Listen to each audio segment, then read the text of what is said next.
Silicon city ಬೆಂಗಳೂರಿನಲ್ಲಿ ನಡೆದಿರುವಂತಹ ಅಗ್ನಿ ಅವಘಡ ಇದು. 2 ಅಗ್ನಿಶಾಮಕ ವಾಹನಗಳು ಸ್ಥಳಕ್ಕೆ ದೌಡಾಯಿಸಿದವೆ. 15ಕ್ಕೂ ಹೆಚ್ಚು ಸಿಬ್ಬಂದಿಯಿಂದ ಬೆಂಕಿ ನಂದಿಸುವಂತಹ ಕಾರ್ಯ ಆಗ್ತಾ ಇದೆ. ಬೆಂಗಳೂರಿನ ವಿಜ್ಞಾನ ನಗರದಲ್ಲಿ ಈ ಅವಘಡ ಸಂಭವಿಸಿರುವಂತಹದ್ದು.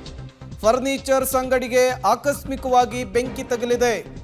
ಅಂಗಡಿಯಲ್ಲಿದ್ದಂತಹ ಲಕ್ಷಾಂತರ ರೂಪಾಯಿ ಬೆಲೆ ಬಾಳುವಂತಹ ವಸ್ತುಗಳು ಸುಟ್ಟು ಕರಕಲಾಗಿದೆ. ಶಾಪನ್ನು ಕ್ಲೋಸ್ ಮಾಡಲಾಗಿತ್ತು. ಇದ್ದಕ್ಕಿದ್ದ ಹಾಗೆ ಶಾಪ್ನಲ್ಲಿ ಬೆಂಕಿ ಕಾಣಿಸ್ಕೊಂಡಿದೆ. ಕಣ್ಣು ಮುಚ್ಚಿ ಕಣ್ಣು ಬಿಡೋ ಅಷ್ಟರಲ್ಲೇ ಇಡೀ ಶಾಪ್ಗೇನೆ ಬೆಂಕಿ ಆವರಿಸ್ಕೊಂಡಿದೆ. ದಟ್ಟವಾದ ಹೊಗೆ ಅಲ್ಲಿ ಆವರಿಸ್ಕೊಂಡಿರೋದನ್ನು ನೀವು ಗಮನಿಸ್ತಾ ಇದ್ದೀರಿ. ಸಹಜವಾಗಿಯೇ ಸ್ಥಳೀಯರಲ್ಲಿ ಆತಂಕಕ್ಕೂ ಕೂಡ ಈ ಬೆಂಕಿ ಕಾರಣವಾಗಿತ್ತು.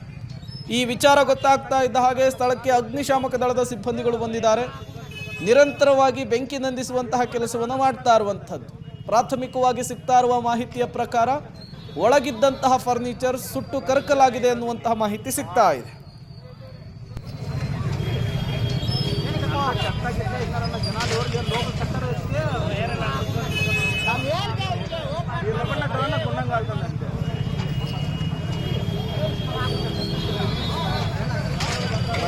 ಇರೋದಿಲ್ಲ.